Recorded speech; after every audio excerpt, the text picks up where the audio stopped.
What the hell What's is going going on? Oh, I can hear you now. Oh my God. Why can I hear you now? I don't know. You moved the microphone. Maybe your cord was loose or something?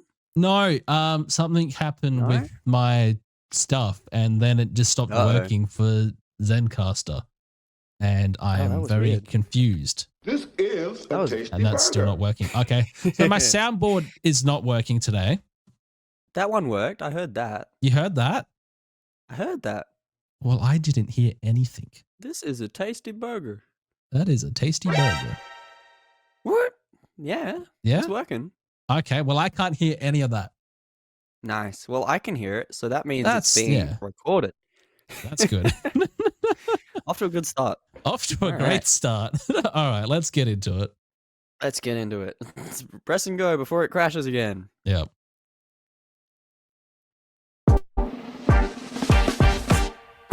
Welcome back, everybody, to We Talk Film. I am your host, as always, Barry, joined by Clayton. As always, how you doing, Clayton?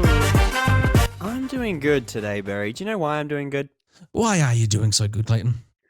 Because after last week's disappointment, I feel like today's episode we're gonna talk about some things we actually enjoyed. Some actually good films and a possible TV show that's actually really good. And better than a $250 million big budget movie. Yeah, slightly better CGI. All right. Well, today's I'm still recovering menu from last week's podcast. Yeah, let's not get into it. Today's menu consists of Guy Ritchie's The Covenant, the latest film from that guy, the guy behind Lock, Stock, and Two Smoking Barrels, which is my personal favorite. And Aladdin. He did Aladdin. He did Aladdin. Wait. The live action one? The live action Aladdin. Guy Ritchie did the live action Aladdin. Yeah. And he's doing the new Hercules. Oh. Yeah. That's like that. That movie was kind of good. Like it was. You can thank Guy Ritchie. Live action. Oh. Anyway, yeah. We're also going to talk about Secret Invasion. Yeah. No, that was really cool. The more you know, you always learn something on We Talk Film. Yep. Look at that. Ben knows things. Barry knows things. Barry knows things. It's our new segment, guys. Barry will say something he knows, and I'll be like, really? Really? And he'll be like, yes. Anyway. Oh, yeah, but we're also talking about Secret Invasion, the latest MCU show to hit Disney Plus, which happened this week. We got the first episode of a 6-part miniseries starring Samuel L. Jackson and a bunch of other folks as they try and stop an alien invasion. It's typical MCU fare, but we'll get into that in just a little bit, because you know what time it is, Barry? What time is it, Clayton? Oh, it's the time of the week that it always is at this time during the week.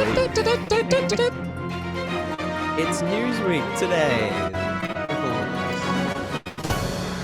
Do we talk about the weather on Newsweek? Do we? We need a weather girl. Be a weather girl. Can we get a weather girl? Can they just join us for 2 minutes during the... So how was the weather?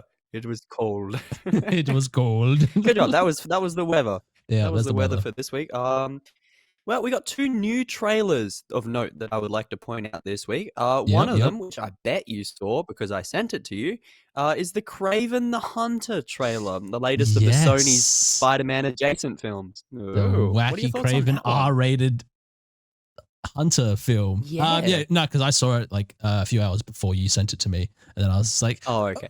Okay, that's how they're going to do it this time around with this character. And I was like, it kind of reminds me of like early 2000s X-Men films, like not gonna lie, just the way that it's paced and everything like that, and the way that he looks. I was just like, wait a minute, have I gone back 20 years? Yeah, it definitely feels like an early 2000s superhero film. Like this would be shown alongside like Daredevil or something. Yeah. This is the Elektra of the Sony movies. It looks better than Morbius. Yep. But it still looks bad. It doesn't. I mean, it's not hooking me. It's got the whole lion blood powers. He gets bitten by a radioactive lion. And radioactive lion or something like that, and weird spider things that come down the forest. Yeah, which I'm very intrigued how they're gonna do that, because that looked kind of cool. Not gonna lie. Yeah, I was just a like, Russian guy in a ooh. suit. Yeah, it's not a guy in a suit. It's actually like he's possibly like the Rhino. He's like Craven. He's got that Rhino blood in him. I bet it's gonna look bad. Oh, It's it is. gonna look It is. so bad. If anything, like Oh, Morbius and Venom, it is going to look very bad. It looks like it's the same story as Venom. I mean, not Venom, Morbius. The trailer's exactly the same. He gets But just blood, better because it animal has blood, Russell and Crowe. he does that. And that's the thing. Russell Crowe is becoming like Yeah. Marvel's daddy for like every other character. That's true. He was who else? He's He was Zeus he was in Star-Lord's Thor. dad. No, he wasn't Was he Star-Lord's dad. Star-Lord? No, he that was Kurt Russell, sorry. Yeah. So he was Zeus in Thor Love and Thunder. And he was also there was another one. Like another character he was the father for. Ooh, I can't remember. He was Superman's I can't dad. remember. No, he wasn't. That's No, Kevin he wasn't? Costner. Get Oh, your they're all the same actors thing. right. Anyway. Get your actors right, man. Anyway, yeah, so we got a Craven trailer that comes out later this year. We'll probably cover it unless there's something better out. We also got a trailer for a movie that looks kind of interesting. I don't know if you've seen this one. It's called Dumb Money, starring Paul Dano. It's about the GameStop Wall Street crash. I have not seen the trailer, Yeah. but yes. It looks wacky. It looks wacky. It looks good. Oh, yeah. Also, Wacky in a we're good right way. about Russell Crowe being Superman's dad. I forgot that he was his real dad, and he's the other dad Whoa. because Superman's got two dads. Oh, I forget about that. That's right. It's 2023, Barry. Superman can have two dads if he wants. all right. Okay, all right. News stories that aren't trailers this week. We got a reveal that Across the Spider-Verse actually has multiple versions in theater. This is really cool. It sure does. And now I'm hoping they release like individual versions of that movie and I can have all of them and play them all at the same time. So, yeah. Basically, during the movie, there's at least two versions. There's two versions confirmed, but we're not sure if they mix and match at all. The slight differences include certain voice lines being different, or certain animations being different, certain colors being different. An example is the AI character on Spider-Man 2099.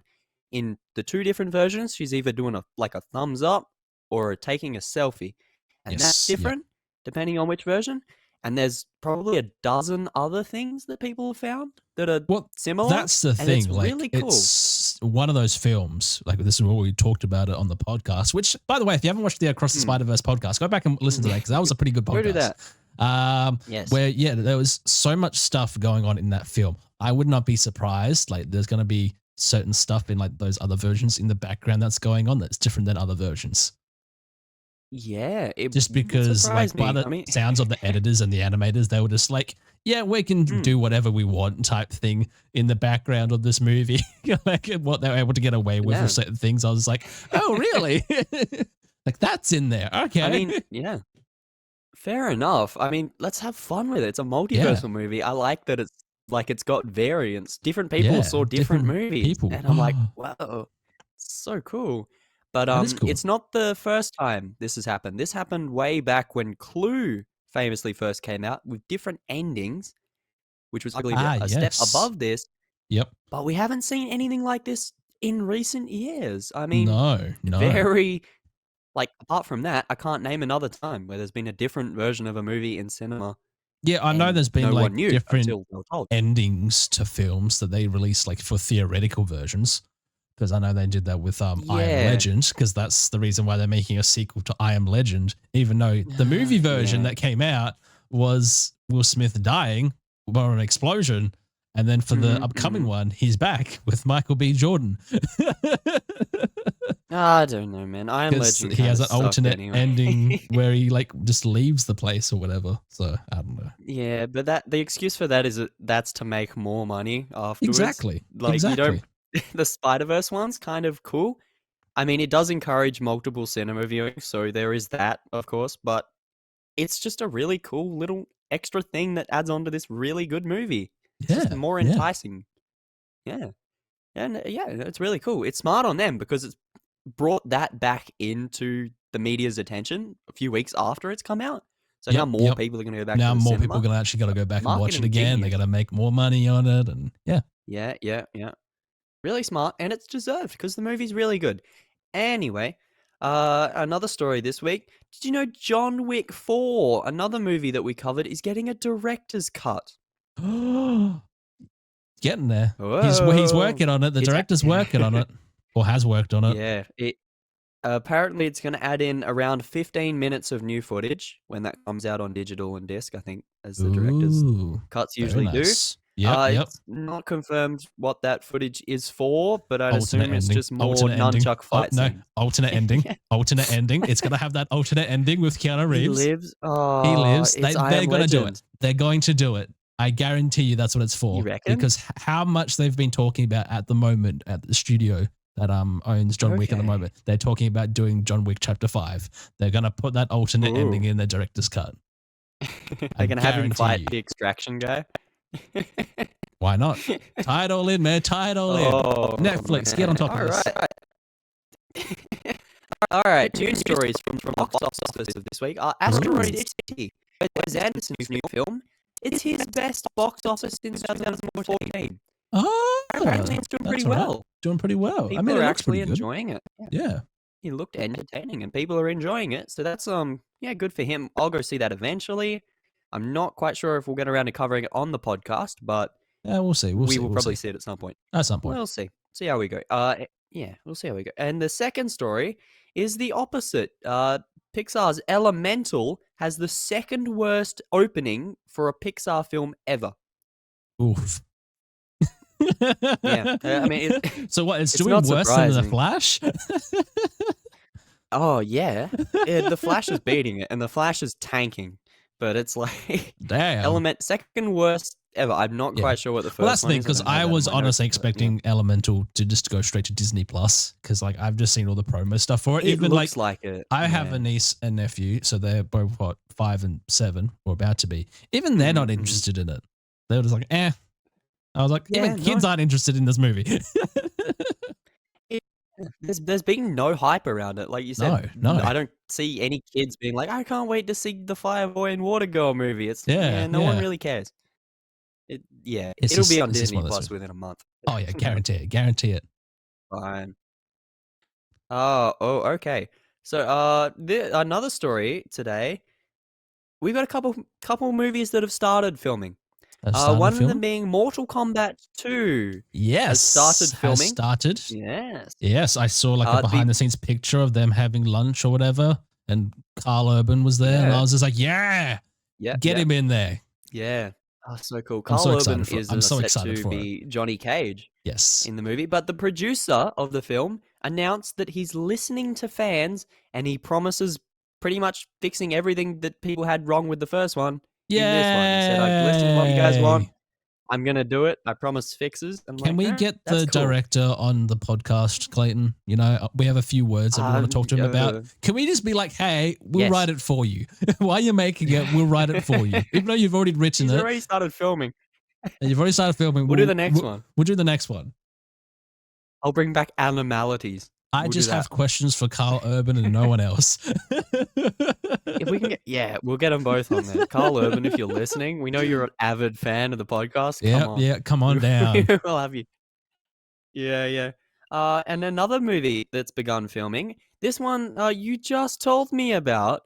So I'll let you talk about it, but Venom 3. Yes, Venom 3 starts filming sometime this week, supposedly.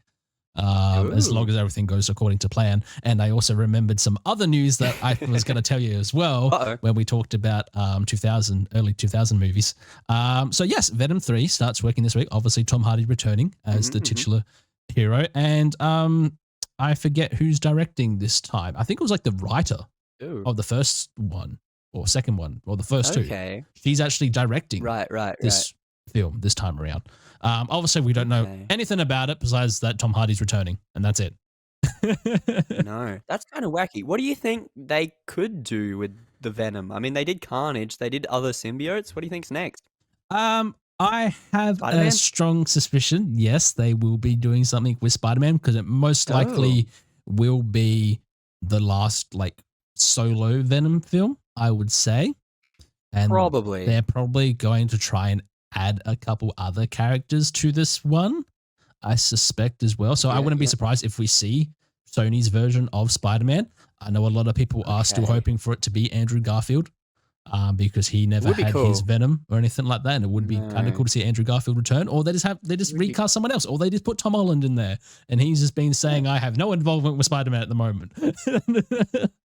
I don't know, man. I feel like they could do just a completely different Spider-Man actor. Yeah, why not? And have him show up. I mean, they're doing like all other Spider-Man films they want to do. Like I know they want to do like Spider-Man Noir and other Spider-Man characters because of Across the Spider-Verse now and everything. So, Yeah. I mean, even if they can't use Peter Parker, they could do like a Ben Reilly version or something. Just have him be in it and not really explain like that. it. Yep. Someone else. I don't know, man. And also, this is breaking news that I found out last night when I was watching The Covenant. I'm not sure how plausible this is. I'm still trying to find the actual source to it. But breaking news on the WTF podcast. Supposedly, Ben Affleck was seen on set of Deadpool 3, returning as the titular character he portrayed back in the early 2000s as Matt Murdock, a.k.a. Daredevil. Yes. That's hype. That is hype. Sure. It seems like they're doing the whole multiverse jumping thing. Yes. Oh man. Well, so already supposedly as well, they have got the original X-Men cast to come back and reprise their roles for this film as well. Yeah. But now, since a lot of people confirming that Ben Affleck was seen on set as Matt Murdock, I'm just like, well, I know what they're doing. So are we going to see Tobey Maguire as well? And the original Fantastic Four team? I'm hoping Nicolas Cage shows up as Ghost Rider. That would be the coolest thing. That would be amazing. That would be amazing. That would be mind-blowing. All of them together? Why not? Let's do it. It's a Deadpool film. It's a Deadpool film. Let's get wacky with it. Show up in Spider-Man, in the original one, as like a cameo. So, I mean, why not? Yeah. Seems like they're doing it as like a one last hurrah. Let's go through all of these before he ends up in the MCU. Yep. I have no idea how the hell this story is written. Oh no, it's going to be absolute wacky. That's from what I can tell by the sounds of everything that's going on with this script. Because even like Kevin Feige is blown away with what they've actually written. He's just like, they're just like, how is this even possible? But it's possible apparently. It's Deadpool. It's magic. I'm looking forward to Deadpool 3 now. Same. I mean, I love the first two. So, yeah. I mean, like, I'm so happy if they do it because it's just like, it's going to be so much like the comics. Because like in the comics, he does this so much. He goes around and just annoys a whole bunch of like other Marvel characters. It's great. That's what Deadpool does. That's what he needs to do. They could make the multiverse like teleporter be like his portal thing that he had a while on his chest. Oh, yeah, they'll probably do that. Make it look like that. Yep. That would be kind of cool. And they'll probably like, it'll be kind of funny if they turn it into like Deadpool kills the Marvel universe at the end. He just finds like a bomb or something like that. He's like, hey, I pressed this. And then that's what starts the new universe. The old Marvel universe. Yeah. Oh, that would be really funny. So good. So good. Anyway, what's my last story? Yes, I got one more story. One more story. For tonight. It's a sad one. Oh, it's going to bring a tear to your eye, Barry. Oh, that's you know how during our Flash podcast, we talked about, I sure hope Michael Keaton returns as a Batman. Wouldn't that be cool if they did a Batman Beyond with Michael Keaton? Oh, that's it would like be perfect. Why didn't they do that now? Yep. Well, it turns out they were planning on doing it, but it being made depended on the Flash's success in the box office. Well, here's the thing. They still can do it, except it probably won't be with Michael Keaton. No. Which is a missed opportunity because, they were like, we were going to do it if the Flash succeeded. I'm kind of happy even if the Flash did succeed, and like with the state of Warner Brothers was a year ago as well, probably when they stated all this. Because that's the thing, new ownership now. James Gunn's in control with Peter Safran. Yeah, that's a good He's point. just like, I'm doing my own thing. He's like, fuck everyone. I wouldn't have liked the idea of them doing a Batman Beyond film with the people that were in charge at the time of DC Studios. Yeah. because of No, how bad it's the for the best, I think. DCEU was and everything. And that's the thing. I know behind the scenes of all this. I was involved before that. And you know, what James Gunn has envisioned, because I did watch the podcast he did with Michael Rosenblum. I forget the podcast name. It was the big one that he's done recently. It's not ours, so don't name it. It's not ours, so don't go and listen to it, but I will for research wise. What James Gunn has in store, what he has planned, or what he was able to speak about, it sounds phenomenal. It literally does. Like, this man has a vision for the next 10 years already in his head, ready to go. Like, he knows the people he wants to work with. He knows what he wants to do, what he wants to cover, and he can, like, it sounds good. I'm looking forward to what James Gunn and Peter Safran have in common and will want to do and everything like that. So, yeah, we'll see how that goes. I mean, our hopes of Batman Beyond are fading, but it's probably for the best. Yeah. So anyway, God, that was a long news segment. That was a long news segment. Yeah, we've been going for like 20 minutes already. Let's jump into our first major event of the week. Should we let him know the spoiler thingy? The spoiler thingy. Hopefully that worked for everyone. I can't hear things, so I'm deaf. I've gotten to that age where I have gone deaf. I'm getting old. I've got white hair. Yes, that's poor Barry. He's recording straight from the retirement home where he watched The Covenant. No, Guy Ritchie's The Covenant. It's not just The Covenant. Sorry. Guy Ritchie's The Covenant. Guy Ritchie's. Otherwise, you might get confused with the 2006 movie called The Covenant about 4 friends that are warlocks. And yeah, I don't know if you ever saw that film. It was a really crappy film. No. Okay, no, that's good. That's good. But yeah, you have to make sure you call it Guy Ritchie's The Covenant. Okay, I'm sorry. I don't want to confuse the audience. Yeah. Someone's going to be like listening, and they're going to be like, "Ah, damn! I thought they were talking about the old one." The old one from 2006. Yes. So Guy Ritchie's The Covenant follows U.S. Army Sergeant John Kinley, aka Jake Gyllenhaal, and Afghan interpreter Ahmed, played by Dar Salim. After an ambush, Ahmed goes on Herculean lengths to save Kinley's life. When Kinley learns that Ahmed and his family were not given safe passage to America as promised, he must repay his debt by returning to the war zone to retrieve them before the Taliban hunts them down. Yes, we're returning to a Guy Ritchie film. That's not really a big budget one. He did this for Amazon themselves, and apparently it's already been out in the US for quite some time. Already, and then it just came out to Australia the other day, and we've been talking about it for the past few months. We have, because we've both been really excited to see this one. I mean, Guy Ritchie's a pretty amazing filmmaker. I don't think I've seen anything of his that I thought was bad. Most of his stuff's pretty good, and this was also pretty good. Jake Gyllenhaal in the titular role was awesome. He was entertaining. The Dar Salim, who plays Ahmed, was just a beast throughout the entire film. Yeah. He's just so cool. No, I want to see that guy in more films. The two of them go through. Yeah, he can do it. He could chuck him in an action movie. Yeah. You know, have him be like the bad guy in a James Bond film or something. That'd be sick. Well, that's the thing, because how all this plays out as well. Because it even has starring Homelander himself, Anthony Starr, obviously being for Prime. Somehow he worked his way in there. I didn't know he was in this film, so when he came on screen, I was like, it's Homelander. I'm like, oh my God. Wait, who was he? Because I actually don't remember him in played as Parker. He's soldiers? At the end of the film. He's like the guy that brought Jake Gyllenhaal's character back into Afghanistan. Oh, yeah. He's the one that helped rescue him. He looked. That's right. It's Homelander. It's Homelander with a beard and not blonde hair. I noticed that. That's wacky. It is wacky. It must have been the blonde hair. Yeah, I think that's what it was. It was the hair.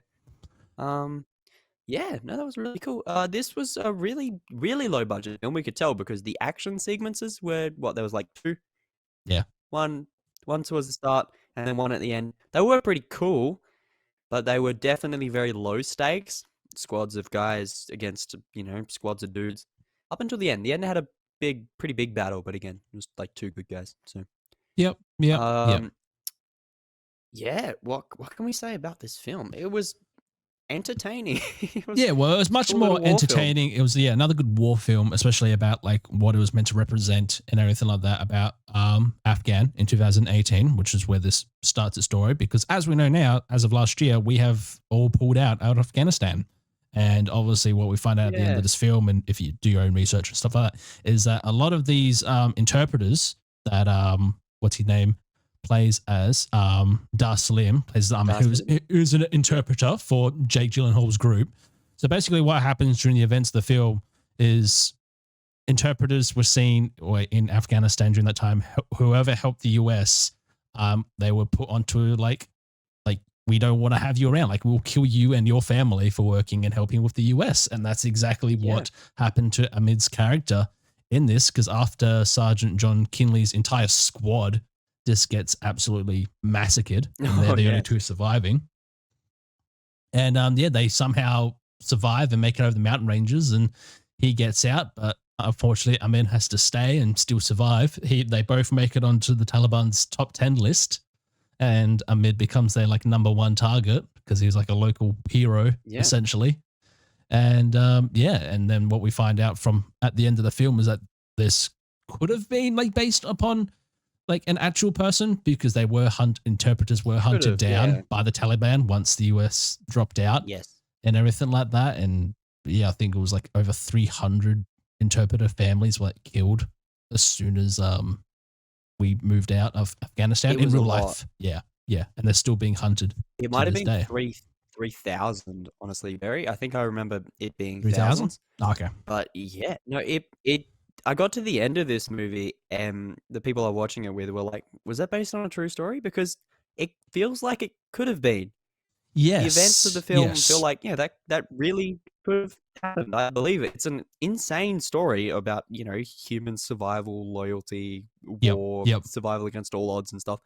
But it feels like it could have happened. And similar events probably did happen during the Afghanistan war. And this movie portrays everything really well. Really real. Well, that's the thing, because it was very like, even though like obviously it is a Guy Ritchie film, but it actually didn't feel like a Guy Ritchie film, if you know what I mean. So like in past Guy Ritchie films, he has his own like aesthetic with the editing and how the way he directs stuff with the camera and stuff like that. And does like very long takes, and it's all like like montagey and stuff like that. Where with this one, he did it very calm, like very much like not flashy editing, no flashy takes, very simple by the book type of style. And I was like, wait a minute, this is done by Guy Ritchie, right? There's no flashy performances or anything like that with the camera, but it made it more like personal. And like you said, it made it feel more like a realistic film. Like we're actually here, like a documentation of like, this is actually like what happened type thing. These are real people that were in the battle. And it kind of made it feel a bit more like that type of film. Because even after watching the film, I had to Google search. I was like, was The Covenant, Guy Ritchie's The Covenant, based on true events? They're like, no, these are all fictional characters. But it could have still happened, because obviously there was interpreters and all this stuff did kind of go down essentially. Like it's, but I was just like, oh, like he came up with this story, and the way he directed it, the way he edited it, and the way it was presented was very much like a documentary, almost being like behind the inside of these characters. And I was just like, wow. I was just like, this feels a bit like very different than what I'm used to with the Guy Ritchie film. No, like you said, we kind of expected a different movie going in, and the fact that it was very almost not slow, but slower paced. But it was still gripping the way through. There was lots of scenes of people talking. The army guys at the start don't get into a fight for like the first half an hour, yet you're still kind of into it. You're like, oh, well, I'm expecting lots of action. This is the Afghanistani war. We're seeing things. It's lots of tense moments. Things are happening. But it doesn't really kick it into gear until it needs to. Yeah, well, that's the thing, because it's like, it makes it really impactful. The overall like story of this is like told in almost like 2 different parts, really, or even 3, because at the beginning, when we first like get introduced to everyone, we find out their old interrogator got blown up, and so they have to hire Amid's character. And at the beginning, like the first half hour, when we see Amid's character, we saw him get blown up. like we don't like he's almost like, can we trust this guy? Even as like an audience, it's like, do we actually want to trust this guy because of like actions that he does? Because he like kind of knows everyone a bit. So he's like, is he working behind the scenes for Islamic State? Then we find out he did have connections to Islam. He was like a heroin drifter in that forum. He used to work for the Taliban. He used to work for the Taliban. And everything until unfortunately his son got killed by them. So that's the reason why he went to work for the US and go to America, because America is better. And then obviously half an hour in, the big battle scene happens when they do find like a whole Taliban bomb plantation essentially, and the entire squad gets wiped. Factory. And Jake Gyllenhaal's character, John Kinley, almost dies. And then Ahmed's like, no, I'm going to save you. And we're going to go across Afghanistan in a little cart most of the way. And he like drags him all the way to the US military base, which is insane. Like trying not to get caught by the Taliban as well. Yeah. Yeah. And then basically he got left behind. And then John Kinley got put back to America. And then he was trying to get passports and visas. And it was like on the phone. Like, it's so funny. Like, even because he's still, he's a sergeant in the military, but he still gets put on hold and was trying to sort this out. But it was like over a month or something, or like 2 months. He was still in America trying to get visas sorted and trying to find Ahmed. But then obviously that resulted him being like, I have to go back to Afghanistan, even though I basically nearly died already and I'm home now and everything seems to be good. I need to go and rescue this guy and get his family out.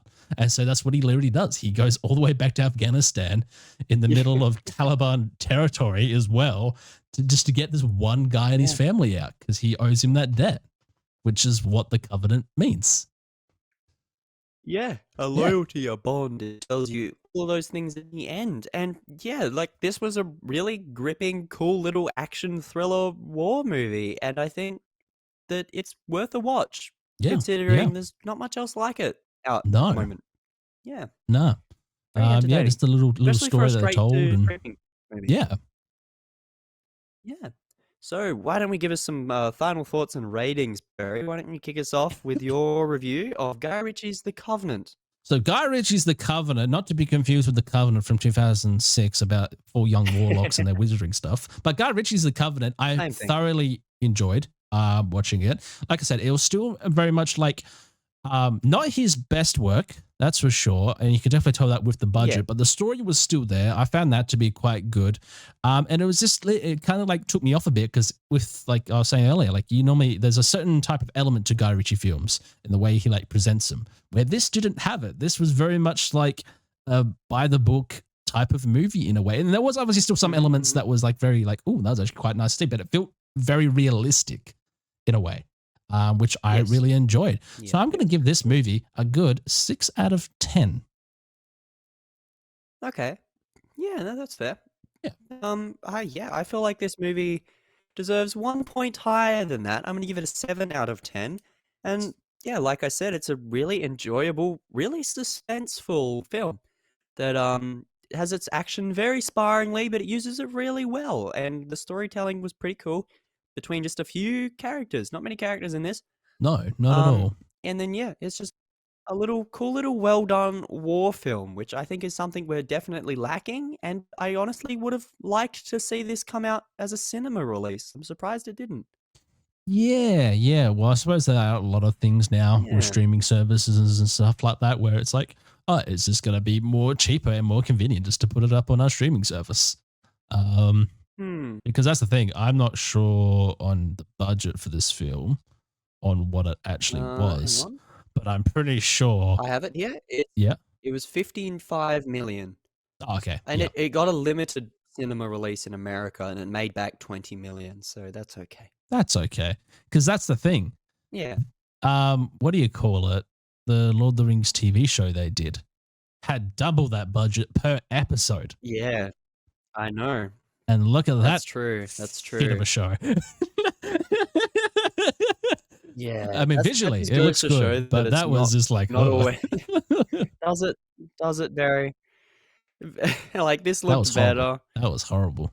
Oh, yeah. That was a horrible show. Oh, my God. Let's not talk about it. That goes okay, to show... but on to another show. Oh, yes. Okay, sure. Yeah. Let's move on. Let's Second move part on. of today's episode. Why don't we hit a button?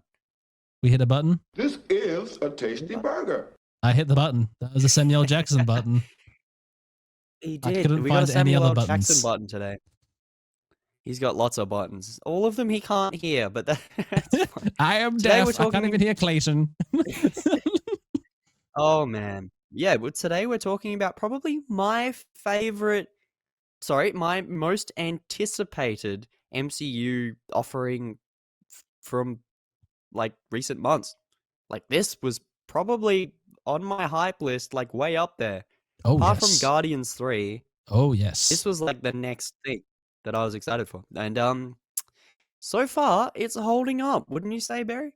Yeah, so what we are talking about is actually Marvel's Secret Invasion, which finally, after many months of waiting and hearing about it and seeing all footage and clips online, we finally get to watch the first episode of Secret Invasion, starring Samuel L. Jackson, Ben Mendelsohn, Olivia Colman, Emilia Clarke, Kingsley Ben-Adir, and Kobe Smulders, and special guests and obviously a whole heap of other people.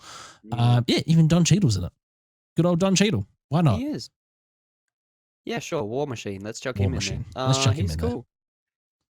Yeah, so, all right. Should I give us a rundown of the basic plot of this show? So basically, Nick Fury's been on a space station since the events of Endgame? Since that. Yep, since then. Yeah, so since the events of Endgame, he's been on a space station. Meanwhile, the Skrulls that we meet in the Captain Marvel movie, that I don't know if people remember, but Ben Mendelsohn was in that, and he took over Nick Fury's thing for a while. So he's the good Skrull. There's also bad Skrulls that want to take over Earth because their homeworld, they can't get back to it. So they want that. So Nick Fury has to come back and meet up with a bunch of all other like what would I call them? Like agents of the MCU. Yeah. Kind of the agency guy. Whoever's left and not a Skrull. Yeah, like the guy from Black Panther, Ross Martin Freeman. He's in it. Maria Hill's in it from the Avengers movies. Pretty much everyone like that's in it. Like Don Cheadle as War Machine. Previously, the president of the MCU universe is in it as well. Yep. And yeah, as well as a bunch of new guys. Like Emilia Clarke, which is Ben Mendelsohn's daughter in this. Yeah, so this is her first MCU appearance, obviously coming from Game of Thrones, and then she was in Solo, so she did the Star Wars thing, and now she's coming to Marvel franchise now, and she's saying that it's the best ever franchise she's worked with. Yeah, I mean, I don't blame her. She didn't have to do much in this show. She just kind of walks around, gets paid a lot of money because I felt like it was only a matter of time before she showed up in an MCU film. She seems like the kind of actor they throw into something, which they proved me right. Anyway, so yeah, Fury's gone off the radar. He's got a big ass beard now. He's wandering around Moscow, looking very old. And there's bad guys, and they're after him, and they're hidden everywhere. They're everywhere and nowhere. Shape-shifting aliens. And I don't know if people are too familiar with like the whole Secret Invasion comic book storyline, but yeah, it gets pretty interesting. We're looking forward to what potentially this show could possibly do. Yeah, and introduce. That's another thing. Before we get started, the writers and the makers of this show have been told that they weren't allowed to read the original Secret Invasion run because the comic book doesn't really have anything to do with this show, apart from Skrulls. Yeah, which I'm a bit annoyed about. Which we can see. I'm kind of annoyed about it, but it's like Secret Invasion in the comics involved all of the Avengers, everyone, the main guys are in it, and this is definitely a very toned down Nick Fury version of that. So I'm kind of okay with it doing its own thing. Yeah, I hope it could potentially like lead into bigger things, because I have a feeling at the moment with the whole like Kang stuff, that's not going too well at Marvel at the moment. So I hope they kind of like try to change things a little bit and do a few more things with the Skrull related stuff, because that's the thing. Secret Invasion in the comics is very well done. That is like, if you ever want to read really a very good Marvel comic book line, just like try and read all the ones about the Skrull and Secret Invasion, because that's really well done. When that was all going on. Yeah. I always like the Skrulls. The idea of the shape-shifting aliens that could be anyone, and you wouldn't know because they have They have their memories and their looks. Yep, It's yep. really cool, and it's such a And then they get to be the like a superhero really cool idea. scrolls, and then they have like take on the abilities Yep, of the yep. superheroes, which we Yeah. might be Oh, seeing in man. this show potentially, Ooh, that could be because cool. there was You footage know what in the would trailer be really that I cool? was like, "Ooh, okay, they're gonna do that." Ooh. Yeah, I kinda hope we see Super Skrull or something like that. that would be cool. That would The be cool. Fantastic Four one. Yeah. Even in the Fantastic Four movie or something, I really wanna see him Why don't we see the Fantastic show Four up. in this show? Why not? Why not, Barry? Why That's a not? good Why point. They not? like Reed Richards just shows up and he's Just like, "Hey, rocks I up. can tell you which one's the Skrulls." Yeah, go for I it. mean, it could work. I mean, It's they've a only got 6 mental episodes. They've only got thing. 6 episodes to do Yeah, no, stuff that's fair. for this. And they kind of Yeah. like already spoiled for certain characters that happened in the first episode. So full spoiler warning They did ahead a lot, before we get yeah. into details here. Oh, he puts So the button again. basically, the beginning of this film, it starts with Martin Freeman going to see an agent about the scrolls and everything like that. And Martin Freeman gets Such a away, cool kills the opening. guy, Oh, and man. runs around, and because people think he's a scroll, yada yada yada, even though it doesn't think that he is, until he jumps off a roof and dies, and it reveals that he is a scroll indeed. And then that's the Yeah. end of Martin Freeman's Everett Ross character for the show, or Oh, so far boy. anyway. So far. They've only got him listed for We one haven't seen his episode for human this body. show. Yeah, that's the thing. Like, where's Yeah. his human body? Has it been captured? Type thing, because we do see obviously the scrolls are capturing Don't- people yeah. to get their skin and Mhm, well to mhm. become them and their memories and stuff like that. And then obviously we follow the events. We go through. We see Emilia Clarke's character. She's working for the bad Yeah. guys, and then we find out it's actually Oh, she's no.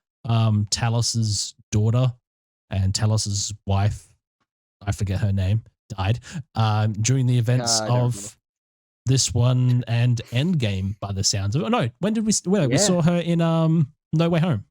No, not No Way Home. The one before that. Yeah, whoa. Far From Home. Far From Home. Far From Home. Because yeah, at the end Which they is- revealed yeah, themselves to pretty be the Skrulls. And then obviously they're like, Yes. oh well, we need to get Nick Fury back, and then he comes down from his little space station. He's been there for the past 5 years, being depressed as all hell because he felt like he'd lost, even though everyone came back, but he still felt like Yeah. he lost everything because he wasn't prepared for Fair Thanos to do the snap. And then obviously, yeah, Samuel Jackson's back, and he looks old in this. I'm not gonna lie, like you can tell, like his age is getting to He him now. does. Oh, man. Well, he Um, is old. He's in his 70s. yeah, late Right, 70s. So he's getting there. Mental. Yeah, and Surprised he's yeah, still doing this. so I'm very surprised that he still was able to get away with a few things he does in the show. That's actually him. I was like, Oh, yeah. he can still It's get up and go if he wants to. he doesn't take any shit, Mr. Samuel L. Jackson, and he's really good in this. He's the sellout star. It's Oh yeah, it's just yep. more of him. It's good. Yeah. This Well, show's that's the been thing. really good just because he's such a good character. Yeah. And by the looks of it, the way they're going to go, they're just going to focus on his character so much of the show. Yeah. Like it's all just going to be As centered they around him. should. Because that's the thing. He's obviously has been with the Skrulls, or he's known the Skrulls for the past 30 years. He's the only one that has had contact with them on Earth type thing. He's the only human to have proper contact Yes. with them. So he knows like the bad people They know as of. well Whoa. that they know of. And then Mhm. obviously we meet Olivia Colman's character, who plays as secret agent Sonia Flasworth. Oh, that's right. Yeah. She's in this as well. And, you know, Yeah. they meet up, they're She's in doing it. spy stuff, talking stuff behind the scenes, and then things happen. And then at the end, obviously, there's a big bomb thing that goes off that Emilia Clarke was involved with, and obviously the bad guy, Mhm, mhm. and ripped Kobe Smulders because she didn't make it. I can't believe they killed off Maria Hill Well, in the here's the first thing. episode of this show. Here's the thing, Clayton. Here's the thing. Oh, Do you want me to Uh-oh. potentially spoil the entire show for you right now? oh, She is Jesus going to be Christ. back She didn't in turn a into a- few more episodes. I will tell you that much right now. is she? Yep. Okay. So there is a Kind of couple weird. She didn't turn trailers. back into a scroll. There is a couple trailers that have put Oh. additional scenes That already was misleading. with Maria Hill, Okay. and she has been casted for 5 episodes of this TV show. Okay. Yeah. So we That's will be weird. This seeing one, her character return in some form or fashion. I'm not sure how, Okay. because she didn't turn into a scroll or anything like that, unless they already Yeah. have another scroll version of her. I don't know how this is That gonna doesn't work. make any sense. But yeah, she has been casted I for don't 5 know. episodes of this, and Maria Hill, the actress who plays her, Kobe Smulders, has said that her character is going to be very much like, it's the best thing she's done for this character for the show. Okay. So I would say we're going to be That's weird. seeing her a few more times before the end of I don't know the how. season. Somehow, even though she's dead. She got killed by Nick Fury, by It the was way. wacky because even the credits listed her as a special guest star. It was like, Yeah. huh? Yeah. No, I'm But literally I don't looking know. on Yes. IMDb's official page right now. That's got Kobe Smulders, Maria Hill, 5 episodes for Secret Invasion. Yeah, right. I guess we'll find out. Well, I guess They we'll got killed find off out. again. And Unless again, it's every flashbacks or episode. something. I don't know, man. It could be flashbacks. Could be. They could Could do be. that whole thing. Could show us some younger Nick Fury stuff. That might be kind of cool. Ooh, about Or like when he first met Yeah, Maria Hill or something like that. maybe. I mean, they Maybe. did stuff like that in Captain Marvel, and I really enjoyed that idea. And some of that stuff was done pretty well. So Yep. it wouldn't surprise me if they do more than that and keep her dead. But it's Marvel, so they'll bring They'll bring everyone back every week. It's like, Yeah. That's how it who is now. knows, man? Who Very knows? Who wacky. knows? I also, have no idea where this show's going to go. It's like, I feel like it's going to do the whole, oh, here's the bad guys, stop the bad guys kind of James Bondy thriller thing. Yeah, well, But that's the thing. The whole don't tone of know. it is very much like you're meant to be like who's who and what's what type thing. It's very much Yeah. like well, they even said like Everyone's very already similar to dead, Winter though. Soldier and everything like that. It's meant to Yeah. be like a spy thriller type thing. Like Right. I think it was one of the writers or the directors or something like that. He was like comparing it to like the Bourne franchise and Tinker Tailor Soldier Spy and stuff like that. It feels like that, yeah. Yeah. Yeah, and that's the thing. That's the overall like plot of the show is like you're meant to keep guessing as to what's like meant to be coming for each episode. Because obviously, yes, it is a terrorist threat, and yes, the True. Skrulls do want to take over Earth, or the bad Skrulls anyway. Because you got good Skrulls like Ben Mendelsohn's Talos Skrull. He's a good one. Yep. And then you He's obviously cool. got I bad like ones. him. He's good at Yeah. it. Good old Ben Mendelsohn. Good Yeah. old Australian actors. You know, Okay. we get in there every now and again. Yeah, and he's actually doing an Australian He's accent very for once. Aussie accent. Yeah. That's actually his Came out actual of voice. nowhere. I'm just like, this is the first time I've ever I know. heard him in anything he's ever done to actually just use his normal voice. I'm just like, yes. Well, even in Captain Marvel, he was just doing like an American accent, I Yeah. think. So it's but now this time he's it just was like, probably fuck if I it. come back. It was probably a condition of him coming back. He was like, if I'm Yeah. coming back, I'm just going to do my own I'm accent. just going to do my own voice. Which I'm all for because Yeah. it sounds really cool to just have an Australian Skrull. I know, It doesn't I know. make any sense thematically. But it's great. It's really great. Cool. I love it. I suppose it could make sense. He's a Skrull. Yeah, He he's a picked up an accent. Skrull. He just You know, does it. maybe he just went on vacay in Australia and was like, I really love their accents. That's even That's where better. it I went. love Yeah, that. yeah. Oh, So do we man. want to talk about Secret the Invasion. controversy behind this show as well, which I'm not sure if you heard about We that can people do. complaining about and everything Oh, yes. online. Yes. We can. So a You very big describe that thing. because I know exactly what you're on about. Yeah, a very big thing for this show, and I am very displeased by it as well, especially when I first saw it, is that for the intro for this TV show, Disney have gone ahead and used AI software to create their own intro, essentially, or intro art. I'm not sure the full extent of all of it all, but it is definitely using Midjourney, or an AI algorithm program to create all their intro title scenes. And this is coming from Disney themselves on a very large budget Marvel show. And with how everything with the Writers Guild and Actors Guild and everything, because of AI at the moment, this completely just goes against what Disney have been trying to help with lately. Yeah. And I don't know why they did it either. I'm just like, that's a big no-no. I read a statement from, I think it was either the director or the showrunner. I'm not quite sure. And he was like, didn't really think too much into it. He just thought that it looked cool and made sense thematically for the show.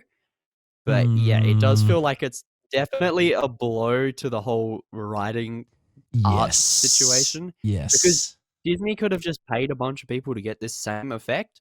Yep. Using real art and made it look better, because there were some shots in the intro that were kind of off-putting. Oh yeah. But it's like, I don't know, man. I'm kind of in two minds about it, because I kind of think that it works for this. I mean, but it's like you should have paid does some artists work to the do it. idea of what you see and everything like that, because it's Yeah. kind of like you do kind of see, like, obviously they are trying to be like, oh, is that a scroll? Is deliberately that a real off-putting. person? Like, Yeah. like altering it a bit, but it's just like you should have gone and actually paid artists and animators to do this work for you. And the big thing is Disney is a massive company with billions of dollars. They could have done it. And they could have done it so easily, but they just choose not to for this. And I hope that we don't start seeing it now in other big TV shows and films and everything like that, just because Disney have done. So yes, no. I hope that the backlash for it is enough that even if it doesn't change it on this show, I'm okay with it just being like, okay, we did an AI intro for this show. We're sorry. We're not going to do it again. And then every up and coming show afterwards, like Loki or whatever, just goes back to the standard. Get artists, get VFX artists, get proper guys to do it.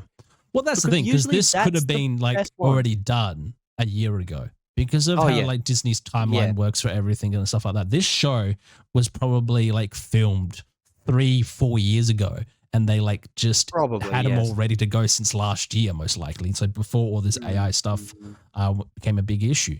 And so they just had it there, and now it's like coming out, and especially around the time that it is come out, and now a lot of people don't like it, and I don't like it. And so they should change it. Well, just don't do it for season 2 if we get a season 2 of Secret Invasion.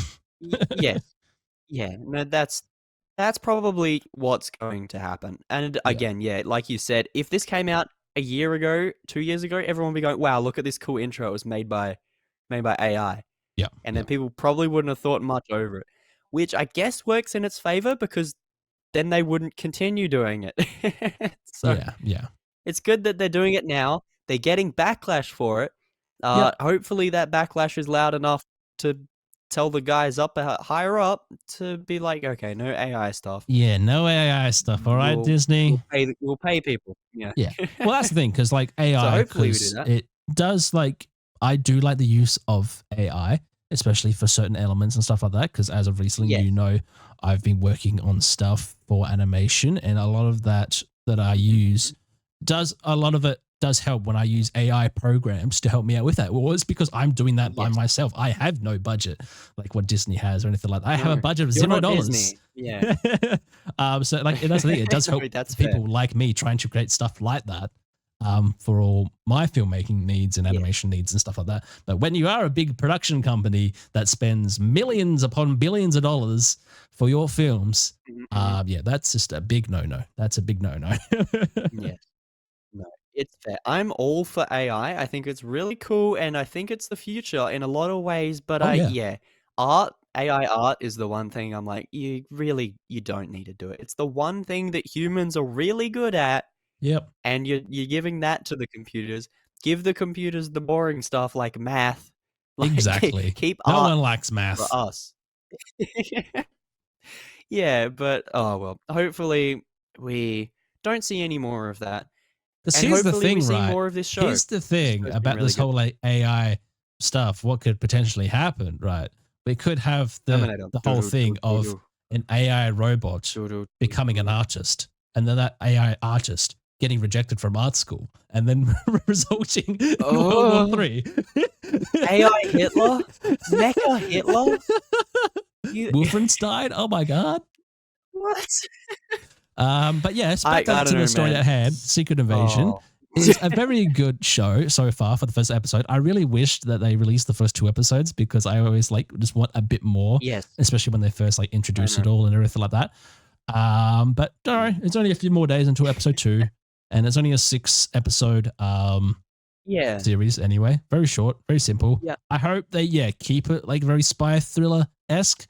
I do want to see it quicker, and I want to see more scrolls, hopefully, and see what happens. I don't know. I feel like the way that the first episode went, it evolved quite naturally and it flowed really well. And I'm hoping that it just continues to flow and continues to at least maintain this level of greatness, if not get better towards the end. Yeah, Because this show's been really entertaining so far. It's definitely something different from the MCU. And I'm all for different things in the MCU because the MCU is one of those things where it was starting to get stale. All of the movies starting to feel very similar.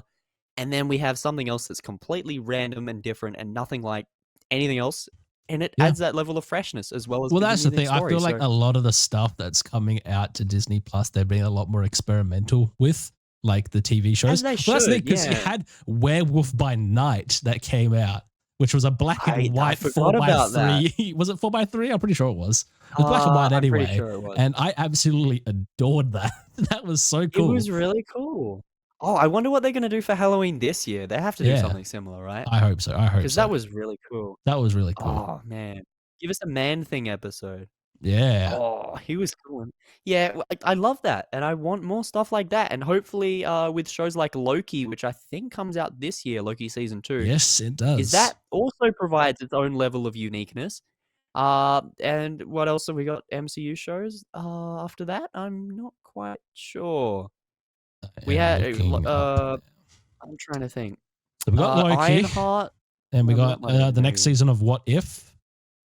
Yeah, I'm all for that. That first season was pretty cool. Yeah, and then there's still meant to be. Yeah, so we got Armor Wars. I'm not sure if that's still a thing anymore. That might be a movie. It might have been cancelled. I'm not quite sure. Yeah. There's lots in the works. There's lots in the works. Anyway, those two. I'm excited for more of this show. I'm just excited to see more of Samuel L. Jackson as Nick Fury. Oh, because he's really good. Well, that's the thing. It feels like because he hasn't been in a lot of like Marvel films. Well, lately he hasn't been. I don't think in any of them really. And that Nick Fury character, apart from cameos. Yeah, apart from cameos and stuff like that. Well, that's the thing because he obviously was in his last big one. Yeah, Far From Home. He played even though that was Talos and everything like that. But even still, like he wasn't in Shang-Chi or anything like that. He's not forming the Avengers anymore. He literally has just been sitting up on that ship doing nothing up in space. Really cool. Oh, anyway, I think we should give this episode a review. What do you think, Barry? We'll do this one episode by episode until it's done. Episode by episode. All right. Why don't you take it away again, Barry? Give us a review. So yes, I absolutely loved seeing Samuel L. Jackson return as Nick Fury yet again. He's always a delight to have in anything Marvel related or just anything in general. And it was kind of cool to actually see the relationship between him and Talos as well.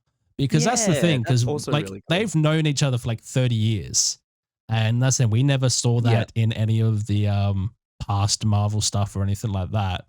And obviously when we saw him in Captain Marvel, that was like introduction because that was set 30 years ago.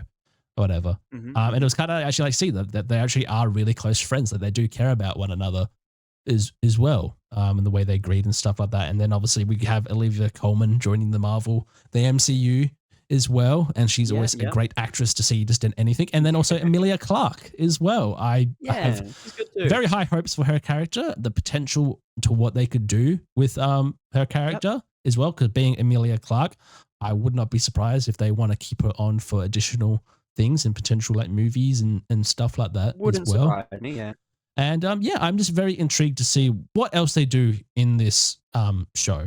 Like I really hope they keep to the spy-esque thriller to it and not too much like weird, strange stuff. Like I really want it to be like it's Nick Fury against everyone. I want that to be the overall like tone by the end of it. I want like Nick Fury to be like on his own, be like, I don't know who I can trust type thing. That would be really cool to see. Hopefully they do that in this show. But yeah, I'm going to give this 7.5 out of 10 for the first episode. Wow. Okay. Yeah. That's quite a high rating. I didn't think you'd give it that high. No, I really enjoyed this first episode. That's really cool to see. Yeah. Yeah, I'm in the same boat. I hope it continues to be as spy and as thriller and as entertaining as this episode. And yeah, I hope that they also just don't hold back from it at all. I want it to, naturally build up and get more and more tense and more can't trust anyone, and keep the same level of violence and shock, Yes. shock and tense nature that they're going about with this show. Yeah. And yeah, I just hope to see more of it. So I'm giving it an 8 out of 10 for this episode. And obviously we'll see how the other ones unfold. But for now, it's really good. And hopefully it's not another case of Mandalorian season 3. Oh, Barry, don't even say that. You ruined it for me, I've ruined Barry. everything. I've ruined everything. I forgot about that show. Yeah. Oh well. Should we say goodnight? Say all the things. We can wrap up. A Get tasty the hell burger. out of here. And get the hell out of here. As always, That's that we do. Tasty burger. That's a tasty burger.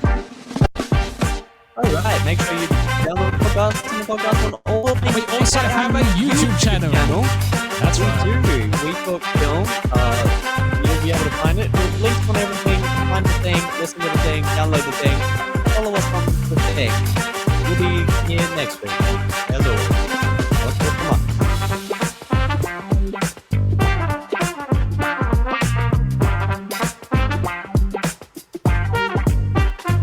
This song's really cool.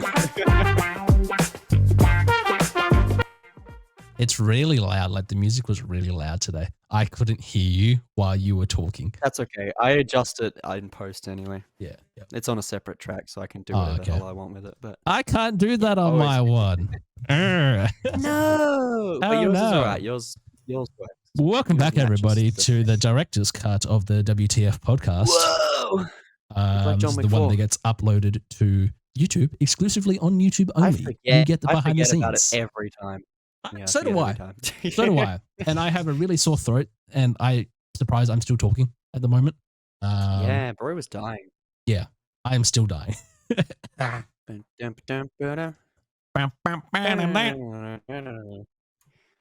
okay, cool. Downloading the things. Every time we finish an episode now and you just keep talking like it's the podcast, I'm just like, what the hell's going on? It takes me a few seconds to click that we're still doing it. I mean, I'm like, constantly talking like this. As soon as I'm in this office and I have my microphone in front of me, I'm constantly like this. Like you should hear me do my own Let's Plays, man. The Let's Plays is strange. Oh man, I listen to them, but yeah, it's wacky. I should say I watch them. I don't listen to them. That'd be a bit weird. No, I just listen to them. I don't watch them. I just put them on in the background. You know, the kids love it.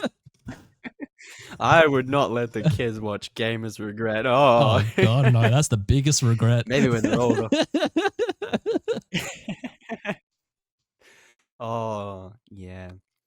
Oh wow. What can we throw in our little director's cut? We need like a segment. We need a segment for the director's cut.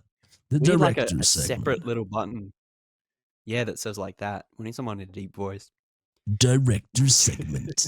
Ooh, yeah. So did last episode get the director's segment part of it? Yeah, I think like from episode 12 gets directors. Wow. Yeah, that's why I haven't like uploaded 17, 16. all the ones up yet. Because I was like, I should maybe like do something a bit different for the director's one now from episode 12 onwards. But anyway, yes, we are now officially on YouTube.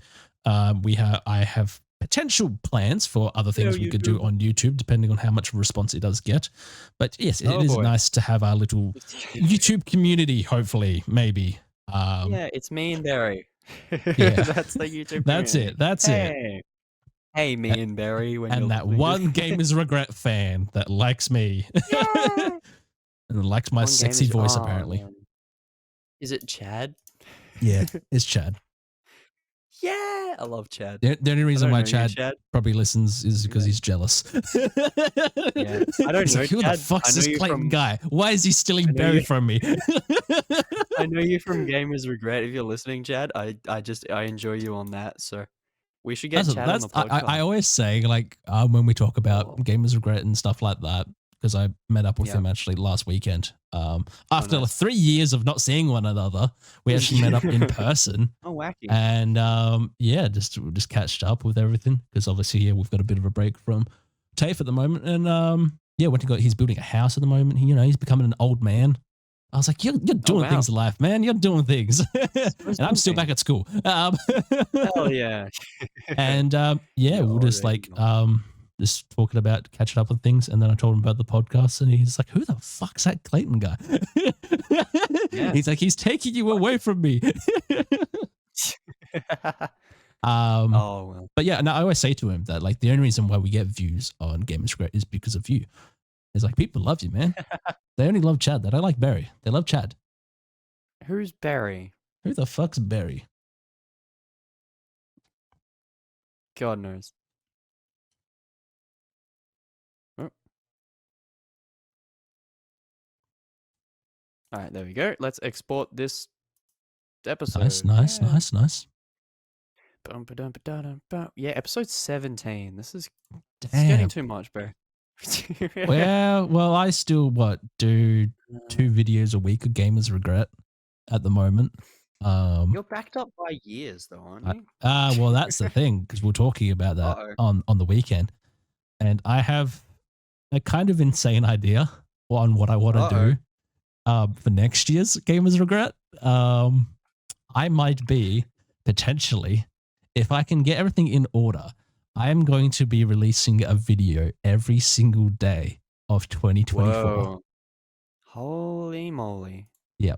So that's going to be from January 1st. I have to download Borderlands. 365 videos in 1 year. Can't promise I'm watching everyone, Barry, but that's great. That's a good idea.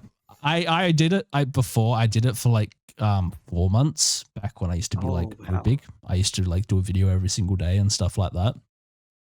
But like to do an entire year, even I'm getting like, I really want to do it because I'm like kind of doing my own side stuff as well at the moment beyond Gamers Regret, like just personal videos that I'm going to start doing on my other YouTube channel that I had years ago that I just never did anything more with. Wacky.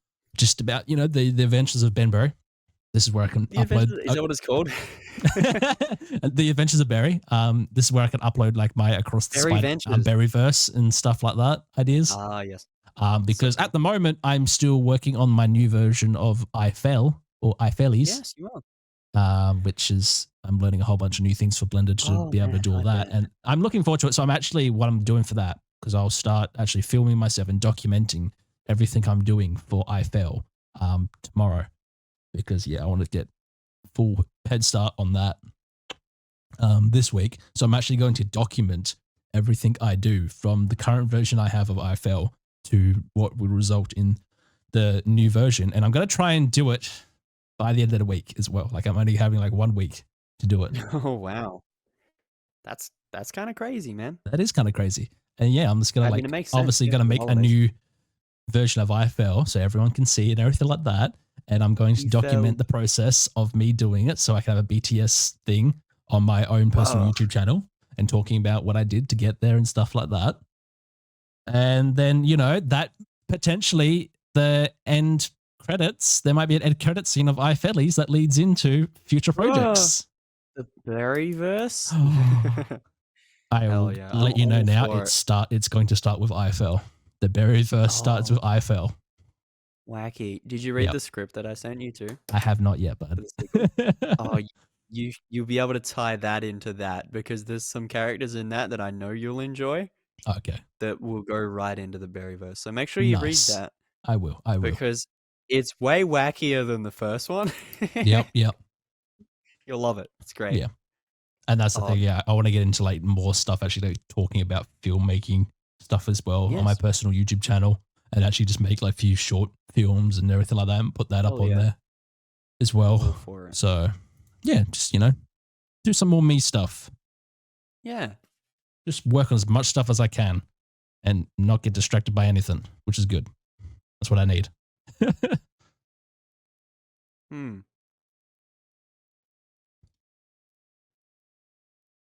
Well, I'm going to cut the YouTube podcast segment out here for today. So thanks for everyone who watched the YouTube segment, and we'll catch you next time on the podcast. Bye-bye.